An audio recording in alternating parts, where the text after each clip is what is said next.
Hello everyone, मेरा नाम है असिस्टेंट प्रोफेसर नरेश कोरी और आप देख रहे हैं मेरा YouTube channel thermal engineering lecture series. दोस्तों, अप्लाइड थर्मोडायनेमिक्स में हमारा नेक्स्ट यूनिट नंबर 5 है testing and performance of IC engine, या तो फिर testing performance and emission control of IC engine. Chapter GTU के अंदर एटलीस्ट 7 to 10 मार्क्स के लिए आ सकता है। वैसे तो अभी जीटीयू का सर्कुलर आप लोगों के लिए आ चुका है कि एमसीक्यू एग्जाम होगी, लेकिन फिर भी as being an mechanical engineer हमारे लिए काफ़ी इंपॉर्टेंट है इस चैप्टर के बेसिक फंडास के बारे में पढ़ना। तो शुरुआत करते हैं हमारे पहले फंडा के साथ। हमारी पहली थियरी है कि आईसी इंजन के अंदर इंडिकेटेड पावर किस तरह से मेजर किया जाता है। यहाँ थोड़ा प्रिंटिंग मिस्टेक लिखने में गलती हो गई, इंडिकेट्स नहीं, एक्चुअली इंडिकेटेड पावर होगा। तो इंडिकेटेड पावर आईसी इंजन के अंदर किस तरह से मेजर की जाती है वो हम लोगों को पढ़ना है। तो बेसिकली 3 तरीके से हम लोग इंडिकेटेड पावर को मेजर कर सकते हैं, by using indicator diagram, by measuring brake power and friction power separately, and then we will add this both। मतलब कि इसका फार्मूला है indicated power is equal to brake power plus friction power, and the last one is by Morse test.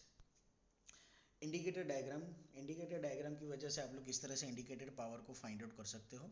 तो cylinder के अंदर, मतलब कि engine के सिलेंडर के अंदर जब भी प्रेशर क्रिएट होता है, वो प्रेशर सक्शन, कॉम्प्रेशन, एक्सपांशन और एग्जॉस्ट, ये चार स्ट्रोक के लिए वेरी होता है। मतलब कि चार स्ट्रोक के दौरान इसकी वैल्यू काफ़ी डिफरेंट आती है। हमारे लिए ज़रूरी नहीं कि सेम वैल्यू, जैसे सक्शन होगा तो प्रेशर बिलो एटमॉस्फेरिक प्रेशर होगा, तभी जाकर के सक्शन वाला ऑपरेशन हो सकता है। जब कंप्रेशन हो रहा है at that time the pressure will be higher, जब एक्सपांशन हो रहा है at that time pressure will be lower, and during the exhaust time again the pressure will decrease. ठीक है, तो ये जो प्रेशर आप लोगों का वेरी हो रहा है चार प्रोसेस के लिए, अगर इसको फाइंड आउट करना है तो हम लोग फाइंड आउट कर सकते हैं ग्राफ की मेथड से। कौन सा ग्राफ आप बनाना है? तो प्रेशर वॉल्यूम ग्राफ, या तो फिर प्रेशर क्रैंक एंगल, जिसको आप बोल सकते हो पीवी प्रेशर वॉल्यूम के लिए, या तो फिर P theta pressure crank angle. ठीक है, इसके बेस पर हम लोग इंडिकेटेड पावर अगर फाइंड आउट करना चाहे तो हम लोग फाइंड आउट कर सकते हैं। जैसे कि ये है पीवी डायग्राम। ठीक है, ये कांस्टेंट वॉल्यूम साइकिल है, मतलब कि ऐसा इंजन के लिए एक एग्जांपल के तौर पर दिया हुआ है, प्रोसेस 1, 2, 3 एंड 4। सक्शन और एग्जॉस्ट तो आप लोगों के लिए पता होगा, एटमॉस्फेरिक कंडीशन, एटमॉस्फेरिक से बिलो होगा तो सक्शन, एटमॉस्फेरिक से थोड़ा सा ज़्यादा जो एटमॉस्फेयर की तरफ जाए तो वह एग्जॉस्ट होगा। ठीक है, expansion stroke, this is the compression stroke, this one is the combustion. ये कंबशन स्ट्रोक नहीं है, ठीक है, वो तो आपको पता है, ये कंप्रेशन के एंडिंग के पहले जो होता है कंबशन प्रोसेस, ये वो है। तो इस तरह से पीवी डायग्राम के बेस पर अगर आप लोगों को इंडिकेटेड पावर समझना हो तो आप लोग समझ सकते हो। दूसरा है ये रहा, ये है पी थीटा डायग्राम, मतलब कि प्रेशर क्रैंक एंगल डायग्राम, कि जब क्रैंक आपकी 0 to 360 डिग्री मूव कर रही है, at that time what will be the pressure, and you can C when your piston or your crankshaft, sorry, when your piston sorry again when your crankshaft is rotating more than 180 degrees Celsius but less than 270 degrees Celsius, sorry Celsius नहीं, 270 degree, my mistake, 270 degree. मतलब आप देखो diagram के ऊपर से, तो compression stroke आपका ख़त्म हो चुका है। यहाँ पर आप लोगों के फ्यूल का कंबशन हो चुका है। मीन्स जब फ्यूल का कंबशन हो जाता है ओवर दिस पॉइंट, यहाँ सॉरी, जब फ्यूल का कंबशन हो जाता है, मैं पॉइंट बताऊँ, दिस वन। ठीक है, यहाँ पर आपके फ्यूल का कंबशन हो चुका है। जब आप फ्यूल का कंबशन होता है ना, वहाँ पर हम लोगों को मैक्सिमम प्रेशर मिलता है। तो ये पॉइंट आप लोगों के लिए मैक्सिमम प्रेशर वाला पॉइंट है, ये वाला पॉइंट। ठीक है, यहाँ पर आप लोगों को मैक्सिमम प्रेशर मिलेगा, जिसको आप लोग इंडिकेटेड पावर के लिए मैक्सिमम वैल्यू बोल सकते हो। तो आप हम लोग वहाँ से फाइंड आउट कर सकते हैं कि कितना प्रेशर आप लोगों को मिल रहा है। जो एरिया होगा वही इंडिकेटर डायग्राम के अंदर जो एरिया मिलेगा वही आप लोगों को इंडिकेटर पावर इंजन का डिफाइन करके देने वाला है। और जो डिफरेंट टाइप के इंडिकेटर्स यूज़ होते हैं वो है piston indicator, balance diaphragm indicator, electronic indicator. और पीवी और पी डायग्राम काफ़ी इंपॉर्टेंट है एनालिसिस के लिए। अलग अलग एस्पेक्ट के लिए आप लोग अलग अलग तरीके से मेथड, अलग अलग प्रोसेस के लिए, कंबशन हो, राइज ऑफ प्रेशर हो, इग्निशन टाइमिंग हो, नॉकिंग हो, पावर रिक्वायर्ड हो, सक्शन या एग्जॉस्ट के टाइम, ये सारी चीज़ें आप लोग स्टडी कर सकते हो पीवी और पीटीटा डायग्राम के बेस पर। फिर हमारा नेक्स्ट टॉपिक है indicated mean effective pressure. Next topic मतलब इसी के अंदर है, इंडिकेटेड पावर के अंदर की ही एक वैल्यू है कि इंडिकेटेड मीन इफेक्टिव प्रेशर किस तरह से अगर आप लोगों को फाइंड आउट करना है तो आप लोग कर सकते हो। तो जैसा कि हम लोगों ने पीवी डायग्राम के अंदर देखा, प्रेशर जो होता है सिलेंडर के अंदर वो कंटिन्यूसली वेरी होता है। तो इंडिकेटेड मीन इफेक्टिव प्रेशर जो होगा वो एक इमेजिनरी एवरेज प्रेशर वैल्यू है, जो कि पिस्टन की जो कि आपका पिस्टन आपके साइकिल के अंदर थ्रू आउट जिस तरह से काम कर रहा है उसके रिस्पेक्ट में एक एवरेज वैल्यू आप लोगों को कंसिडर करके चलनी है। तो इंडिकेटेड मीन इफेक्टिव प्रेशर जो होगा वो इंडिकेटेड मीन इफेक्टिव प्रेशर की वैल्यू हमारे लिए बनेगी area of the indicated diagram to the length of the indicated diagram, या तो फिर मल्टीप्लाई बाय स्प्रिंग कांस्टेंट। एक वैल्यू है, सिर्फ समझना है आप लोगों को। अगर आप लोगों को कैलकुलेशन करना हो तो आप लोग किस तरह से कर सकते हो इंडिकेटेड पावर की कैलकुलेशन, जो कि काफ़ी इंपॉर्टेंट है।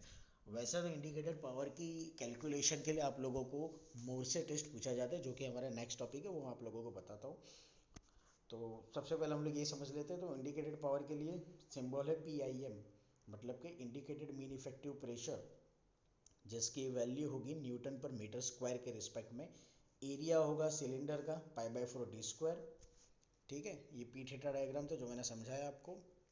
फिर दूसरा हमारे लिए पैरामीटर बनेगा capital D, bore of the cylinder metre में, L length of the stroke metre में, capital N speed of engine, engine कितने RPM पर घूम रहा है, रिवोल्यूशन पर सेकेंड, या तो फिर आप लोग बोल सकते हो RPS। फिर होगा small c number of cylinder, कितने सिलेंडर का इंजन आपके पास में है, और x अगर आपका 2 स्ट्रोक इंजन है तो आपको x1 कंसिडर करना है, और अगर आपका 4 स्ट्रोक इंजन है तो 1/2। अभी पिस्टन के ऊपर जो फोर्स लगता है उसकी वैल्यू किस तरह से दी जाती है, तो उसका formula PIM multiply by A। तो वर्क डन पर स्ट्रोक क्या हो जाएगा, फोर्स इंटू डिस्टेंस। फोर्स कितना है हमारे पास, PIM इंटू A। डिस्टेंस कितना ट्रैवल करेगा, तो सिलेंडर की लेंथ का जितना, तो this will be newton into metre. One type of देखा जाए तो कितना टॉर्क जनरेट हो रहा है ये आप लोगों को मिल गया। बिल्कुल इसी तरह से वर्क डन पर सेकंड अगर आप लोगों को कंसिडर करना है तो वर्क डन पर stroke multiply by number of working stroke पर सेकंड, तो उसके बेस पर आप लोगों को वर्क डन पर सेकंड मिल जाएगा।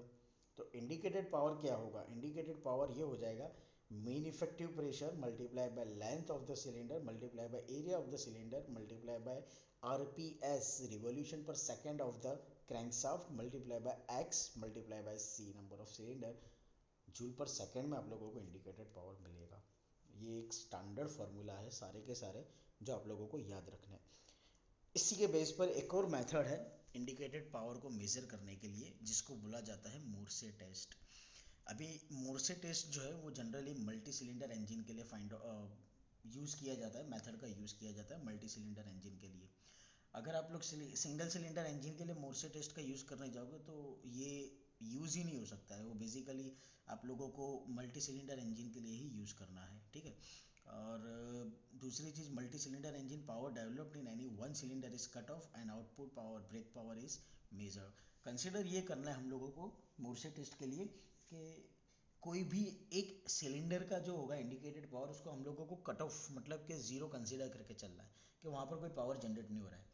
मान लो कि आपके पास में 6 सिलेंडर का इंजन है, तो मान लो सिलेंडर आप 3 जो है उसको आप लोगों ने कट ऑफ कंसिडर कर लिया है, तो बाकी के जो 1 2 4 5 6 नंबर के सिलेंडर होंगे उसी के पावर को आपको कंसिडर करके चलना है, और उसके बेस पर आप लोगों को brake power output power measure करना है। ठीक है, तो ये इसी तरह से एक एग्जांपल दिया गया है। लेट्स कंसिडर दैट कि हमारे पास में 3 सिलेंडर का इंजन है। जब सारे सिलेंडर वर्किंग कंडीशन पर है तब आपका ब्रेक पावर बनेगा IP1 plus IP2 plus IP3। इसका मतलब ये हुआ IP1 indicated power of cylinder 1, IP2 indicated power of cylinder 2, IP3 indicated power of cylinder 3। FP1 FP2 FP3 friction power cylinder 1, friction power cylinder 2, friction power cylinder 3। अब ये जो friction power है ये constant रहेगा, मतलब इसको हम लोगों को कोई चेंज करना नहीं, इसके अंदर हम लोगों को कुछ भी नहीं लॉस मिलने वाला है, इसको हम लोगों को कुछ छेड़खानी इसके साथ नहीं करनी, इसको एज इट इज़ रहने देना। ठीक है, इसको एज इट इज़ रहने दो, इसको इसके अंदर कोई भी चेंजेस मत करो। तो कंसिडर करो ये टोटल फ्रिक्शन पावर है FP। तो आपके लिए ब्रेक पावर बन रहा है IP1 plus IP2 plus IP3 minus FP। अब इसके अंदर हम लोग मोर्से टेस्ट को अप्लाई करेंगे। मोर्से टेस्ट को अप्लाई करना है, 3 सिलेंडर है, जैसा कि मोर्से टेस्ट की थियरी कहती है कि आप लोगों को कोई एक सिलेंडर कट ऑफ कंसिडर करके चलना है। इंडिकेटर और indicator is not required, multi cylinder power sorry cut off की लाइन यहाँ पर लिखे नहीं है एक्चुअली। कट ऑफ कर, हाँ ये रहा, developed in any one cylinder is cut of, power developed in any one cylinder is cut of, ठीक है। तो वो हम लोग यहाँ पर हमारे इस 3 सिलेंडर के इंजन के अंदर कंसिडर करके चलते हैं। लेट्स से कि जो पहला सिलेंडर है वहाँ पर कोई पावर जनरेट नहीं हो रहा है, तो ऐसे में आप लोग ब्रेक पावर किस तरह से फाइंड आउट करोगे। अभी IP1 तो आपका कुछ है ही नहीं क्योंकि पावर जनरेट नहीं हो रहा है, तो अब आपकी इक्वेशन क्या बनी, IP2 plus IP3 minus FP, ठीक है, क्योंकि पावर आप सिर्फ दूसरे और तीसरे नंबर के सिलेंडर में कंसिडर कर रहे हो। बिल्कुल उसी तरह से सेकंड कंसिडरेशन करो कि मान लो सिलेंडर 2 के अंदर कोई पावर जनरेट नहीं हो रहा है, तो अब आपका ब्रेक पावर क्या बनेगा, IP1 plus IP3 minus FP। फिर मान लो थर्ड सिलेंडर के अंदर कोई पावर जनरेट नहीं हो रहा है, तो आपका ब्रेक पावर बनेगा IP1 plus IP2 minus FP। यहाँ IP1 इज इक्वल टू 0 नहीं आएगा, गलती से लिख दिया है। वही चीज़ है, कंसीडर 3 सिलेंडर इंजन जो मैंने समझाया। IP1 IP2 IP3 indicated power of each cylinder simultaneously, FP1 FP2 FP3 friction power of each cylinder. सारे सिलेंडर के अंदर का ब्रेक पावर क्या हो जाएगा, तो indicated power minus friction power. Indicated power मतलब कि सारे सिलेंडर के लिए IP1 IP2 IP3, friction power मतलब सारे सिलेंडर के लिए FP1 FP2 FP3, ठीक है। main requirement of Morse test is that speed should be remains speed should remain constant, मतलब यहाँ पर constant आना चाहिए, मैंने ये गलती से लिख दिया यहाँ पर। load on the engine should reduce means brake power will be reduced, ठीक है। तो if power supply to cylinder number 1 is cut off, then power developed by the cylinder 1 is lost, then engine speed reduces as power is cut off, जो कि मैंने theory में already समझा दिया। क्योंकि अगर पावर हम लोग किसी एक इंजन का कट ऑफ कंसिडर करके चल रहे हैं, मतलब कि 0 कंसिडर करके चल रहे हैं, तो डेफिनेटली वहाँ पर उतने ब्रेक पावर के अंदर लॉसेस आप लोगों को मिलने वाले। तो थियरी का ये बेसिक फंडा यही है, ठीक है। कांस्टेंट स्पीड आप लोगों को रखनी है, ठीक है, before and after cut off. तो फ्रिक्शन पावर जो होगा वो आप लोगों का कांस्टेंट ही रहेगा, जो कि मैंने फिगर के अंदर भी आप लोगों को समझा दिया। क्योंकि फ्रिक्शन पावर जो है वो सिर्फ और सिर्फ स्पीड के ऊपर डिपेंड करता है, यहाँ पर कांस्टेंट स्पीड आएगा, कांस्टेंट लिखने का रह चुका है। ब्रेक पावर का फॉर्मूला वही, तीन सिलेंडर के लिए IP पावर मतलब कि इंडिकेटेड पावर माइनस तीन सिलेंडर का friction power. Friction power constant है तो उसको एक स्टैंडर्ड फॉर्मेशन दे दो FP, ठीक है। और जो ब्रेक पावर है वो तीन इंडिकेटेड पावर का समेशन हो जाएगा। फिर वापस वही थियरी के हिसाब से मान लो सिलेंडर 1 आप लोगों के लिए कट ऑफ है, तो IP1 0 हो जाएगा, FP तो कांस्टेंट है, तो ब्रेक पावर 1 की वैल्यू बनेगी IP2 plus IP3 minus friction power. Cylinder 2 cut off है तो IP2 आप लोगों के लिए 0 हो जाएगा, अब बचेगा IP1 plus IP3 minus FP constant है।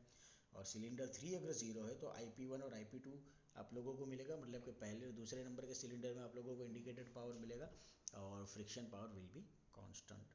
अब करना क्या है कि ये जो तीन हम लोगों ने अलग अलग सिलेंडर के कट ऑफ के रिस्पेक्ट में जो इक्वेशन बनाई है, इस इक्वेशन को हम लोग सब्सट्रैक्ट करेंगे हमारी मेन इक्वेशन के साथ, मतलब कि यहाँ से, ठीक है। यहाँ से हम लोग सब्सट्रैक्ट करेंगे किस तरह से, तो एज यू कैन सी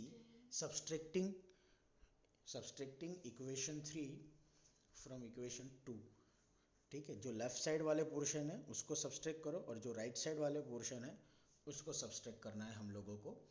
तो सब्सट्रैक्शन करने के बाद आपको मिलेगा brake power minus brake power 1, left वाले पोर्शन आ गए, brake power minus brake power 1 is equal to IP2 IP3 constant है, मतलब कि सेम वैल्यू है, माइनस के हिसाब से कैंसिल हो जाएंगे। फ्रिक्शन पावर आप लोगों का कैंसिल हो जाएगा, बचेगा क्या, सिर्फ और सिर्फ IP1 बचेगा। इन शॉर्ट आप बोल सकते हो कि पहले सिलेंडर के इंडिकेटेड पावर की वैल्यू क्या बनी, तो total brake power minus brake power of cylinder 1 बना। तो उसी तरह से देखा जाए तो आपकी इक्वेशन 4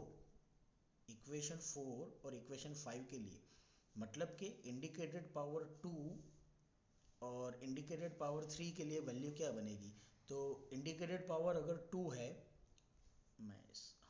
इंडिकेटेड पावर 2 है तो आप लोगों के लिए वैल्यू बनेगी brake power minus brake power 2 is equal to indicated power 2। और इंडिकेटेड पावर 3 की वैल्यू क्या बनेगी, total brake power minus brake power of cylinder 3, ठीक है। क्योंकि हम लोगों ने क्या किया, हमारी मेन इक्वेशन में से कट ऑफ किए गए सिलेंडर की वैल्यू को माइनस कर दिया है, तो आप लोगों को तीन इंडिकेटेड पावर की वैल्यू मिल गई, मतलब first cylinder indicated power total brake power minus brake power of cylinder 1, indicated power of cylinder 2 मतलब total brake power minus brake power of cylinder 2, next indicated power of cylinder 3 मतलब total brake power minus brake power of cylinder 3। Clear, समझ में आया? तो तीनों तीन indicated power की value मिल गई आप लोगों को। इसी तरह से आप लोगों को इंडिकेटेड पावर अगर टोटल फाइंड आउट करना है तो यही IP1 plus IP2 plus IP3 कर दो, तो आप लोगों को वैल्यू मिल जाएगी। समझ में आ रहा है? इक्वेशन के अंदर सिर्फ आप लोगों को वैल्यू रखनी है। IP1 की वैल्यू है आपके पास, IP1 की वैल्यू क्या है हमारे पास, तो brake power minus brake power 1 plus IP2 की वैल्यू तो brake power minus brake power 2 plus IP3 की value brake power plus brake power 3, तो आपको इंडिकेटेड पावर मिल जाएगा। क्लियर? तो इस तरह से मोर्से टेस्ट का यूज़ किया जाता है इंडिकेटेड पावर को फाइंड आउट करने के लिए। नेक्स्ट टॉपिक हमारा होगा explain with NEET sketch heat balanced. Heat balanced IC engine के अंदर किस तरह से इंपॉर्टेंस है वो मैं आप लोगों को नेक्स्ट लेक्चर में समझाऊंगा। तो आई होप दोस्तों कि आप लोगों को इंडिकेटेड पावर के अंदर मोर्से टेस्ट ये थियरी ठीक है, ये आप लोगों को समझ में आई होगी। अगर ये थियरी आप लोगों को जीटी में पूछी जाती है तो ये डायग्राम ड्रॉ करना बहुत ही ज़रूरी है। 3 मार्क्स या 4 मार्क्स में आपको ये थियरी पूछी जा सकती है। आई होप दोस्तों कि आप लोगों को समझ में आया होगा। अगर कोई क्वेश्चन हो तो मुझसे ज़रूर पूछेगा। Thank you so much.